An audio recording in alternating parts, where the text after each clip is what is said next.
Bonjour à tous et à toutes. Nous continuons avec les halachot de Achnasat Orchim, de comment on reçoit les invités. Alors, il y a plusieurs halachot qu'on doit faire attention quand on a des invités Shabbat par exemple. Alors quand on rentre de la synagogue et quelqu'un il a l'habitude de chanter des chansons, etc. pour avant le kiddush, on doit faire le minimum possible quand on a des invités parce que les gens ils ont peut-être faim. On parle encore une fois de gens qui n'ont pas de quoi manger, ils n'ont pas où être. Donc c'est en général des gens qui ont un certain besoin. Donc on doit les ma'et, on doit faire le minimum et faire en sorte de donner à manger le plus rapidement possible à nos invités. On doit mettre les invités à l'endroit qui est le plus respectable. Quelqu'un qui a ses parents qui est chez lui. Quelqu'un qui a invité ses parents. Alors, il peut se mettre à la tête de la table s'il a l'habitude, mais derrière Eretz, c'est bien de donner à son père ou à son beau-père de se mettre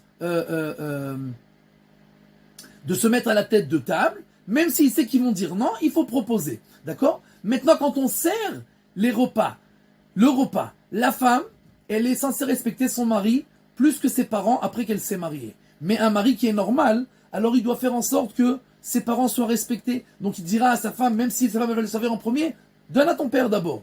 D'accord ? Bien entendu, pour comme ça il y ait le shalom. Une femme qui est intelligente, elle fera les deux ensemble. Elle prendra 2 assiettes et elle donne une à son père et une à son mari ensemble. Comme ça, il n'y a pas de problème. Bien entendu, on doit donner les meilleurs morceaux, les meilleures parts aux invités. Mais, même si on n'a pas beaucoup à manger ou des plats extraordinaires, on invite quand même. C'est pour ça que à l'Achmania, quand on invite à l'El Seder, on invite les invités, les pauvres, alors il écrit qu'on lève la matzah et qu'on ouvre la porte. Qui c'est qui veut venir manger ? Oh, lève un steak. Pourquoi tu lèves une matzah ? Une matzah, c'est pas très bon, c'est sec.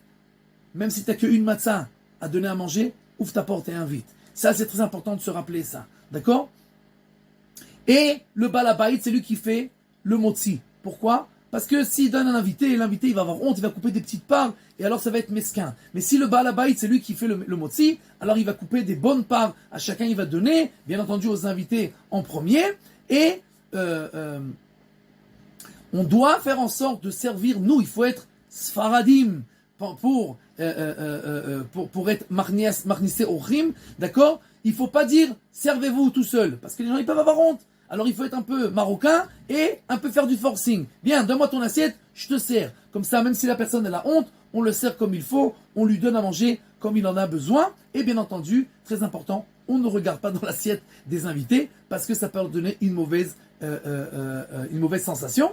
Et encore une chose très importante, c'est très important d'éduquer les enfants, de laisser toujours les invités se servir en premier pour leur donner le respect qu'il leur revient entre guillemets parce que nous devons du respect à nos invités.